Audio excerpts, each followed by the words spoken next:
Hi, this is Julieta Yang Orfiano. Welcome to my video. Kung first time ka sa channel ko, please like, share, at mag-subscribe ka para ma-notify kita kapag may bago akong video. Ito yung continuation ng part 3 tungkol sa operations, dividends, book value per share, at earning per share. I-discuss ko sa part 3 ang tungkol sa dividends on preference shares. I-click mo sa taas o sa link sa baba ng video ito para mapanood mo yung part 3. Ang pag-uusapan natin sa video ito ay tungkol sa book value per share. Book value per share is the peso equity in corporate capital of each capital share.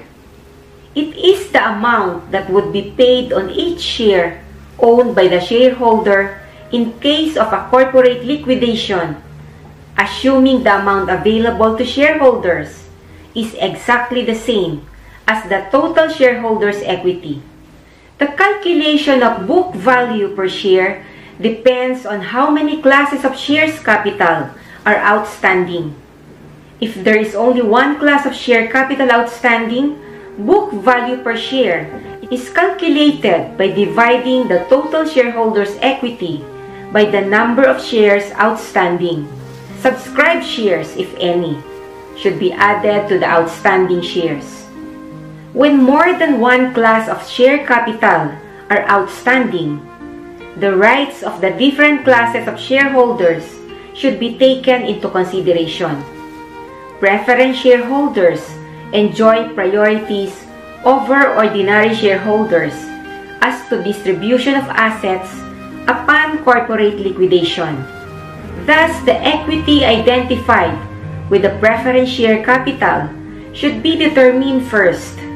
The balance of the shareholders' equity after deducting the equity of preference shareholders represents the equity of the ordinary shareholders.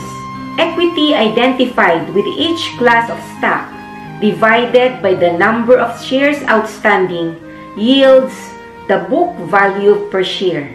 Equity identified with preference share capital.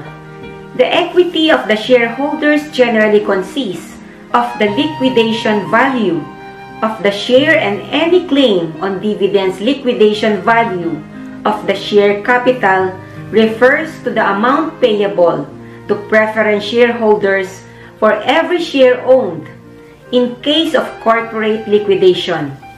It is usually equal to or more than the par value of the share capital. Equity identified with ordinary share capital. The equity of the holders of the ordinary share capital, also known as residual equity, is the excess of the total shareholders' equity over the equity identified with preference share capital. It represents the amount available to ordinary shareholders in case of corporate liquidation. Illustrative Problem G. On December 31st, 2008, the shareholders' equity section of the Statement of Financial Position of Lucky Corporation appear as follows. 10% preference share capital of 100 pesos. Par, 50,000 shares is equivalent to 5 million pesos. Ordinary share capital, 20 par 200,000 shares is 4 million pesos. Preference share premium of 1,500,000 pesos. Ordinary share premium of 1,200,000 pesos. Retained earnings of 5,800,000 pesos. Total shareholders' equity, 7,500,000 pesos. Dividends on preference shares are in arrears for 2 years, including the current year. Case 1. The preference shares are non-cumulative. Liquidation value is 110 pesos per share. Total shareholders' equity is 17,500,000, less equity identified with preference shares. Liquidation value 50,000 shares times 110 pesos is 5,500,000 pesos. Equity identified with ordinary shares 12 million pesos. Book value per share preference 5,500,000 pesos divided by 50,000 pesos is equals to 110. Ordinary is 12 million divided by 200,000 pesos is equals to 60 pesos. Case number 2. The preference shares are cumulative. Liquidation value is 110 per share. Total shareholders' equity is 17,500,000. Less equity identified with preference shares. Liquidation value 50,000 shares times 110 is 5,500,000 pesos. Dividends in arrears 5,000 times 10% times 2 is 1 million. Total of 6,500,000. Equity identified with ordinary shares is 11 million. Book value per share preference 6,500,000 divided by 50,000 is equals to 130. Ordinary is 11 million divided by 200,000 is equals to 55 pesos. Earning per share. The earning per share or EPS is the amount earned during a given period on each ordinary share outstanding. If there is only one class of share capital outstanding, if there are two classes of share capital outstanding, the earning per share on ordinary share is computed as follows. Profit less earnings identified with preference shares. Total par value of preference shares times dividend rate. Earnings identified with ordinary shares. Earning per share.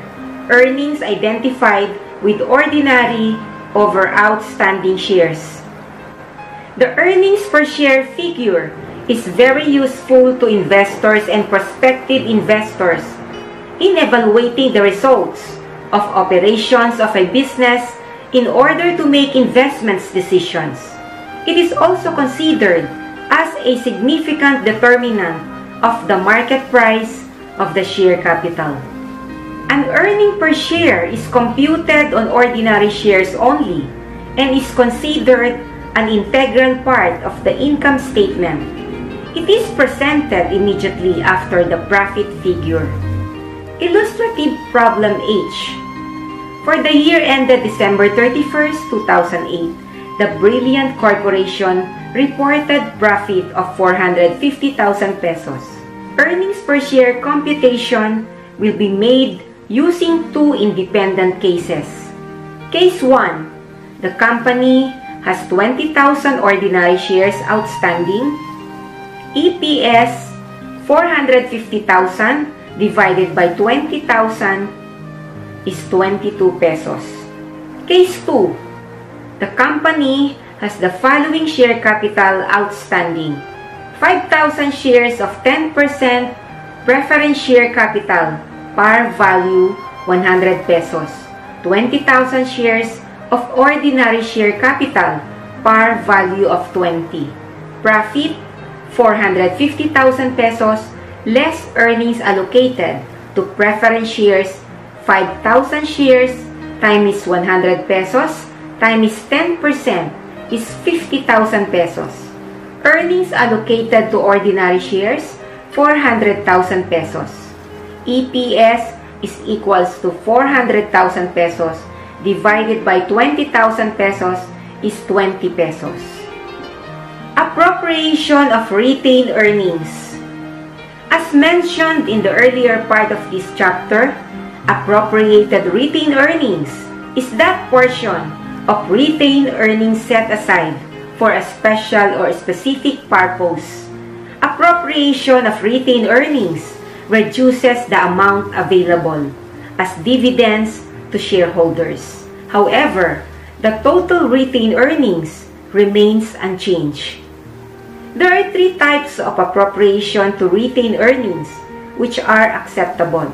Appropriation to report legal restriction on retained earnings.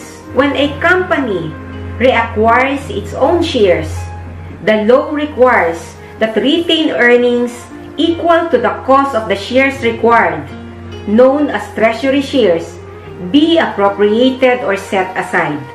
This is done to maintain at original or stated balances the resources of the business and the shareholders' equity.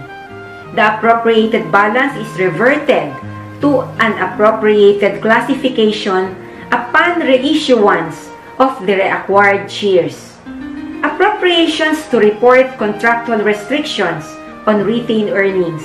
Agreement with creditors or shareholders may provide for attention of a portion of retained earnings within the company.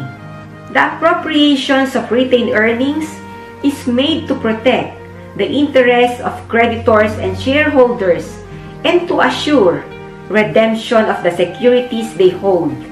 The appropriation balance is reverted back to an appropriated balance upon payment of the obligation. Examples of appropriations under this classification are appropriation for bond redemption and appropriation for preference share capital redemption. Appropriation to report discretionary action by the Board of Directors in the presentation of retained earnings. A portion of the retained earnings may be presented in a manner disclosing the actual use or planned use in the future of the resources as authorized by the Board of Directors. Examples of appropriations under this classification are appropriation for plant expansion and appropriation for general contingencies. The pro forma entries to record the appropriation of retained earnings and its subsequent cancellation is as follows. A. Debit retained earnings, credit retained earnings appropriated for, appropriation of retained earnings. Letter B. Debit retained earnings appropriated for and credit retained earnings. Cancellation of appropriation to retained earnings. Thank you for watching my video. I hope you like it and learned something from this video. Don't forget to like, share, at mag-subscribe ka sa channel ko para ma-notify kita kapag may bago akong video. Once again, this is Julieta Yang Orfiano. See you on my next video.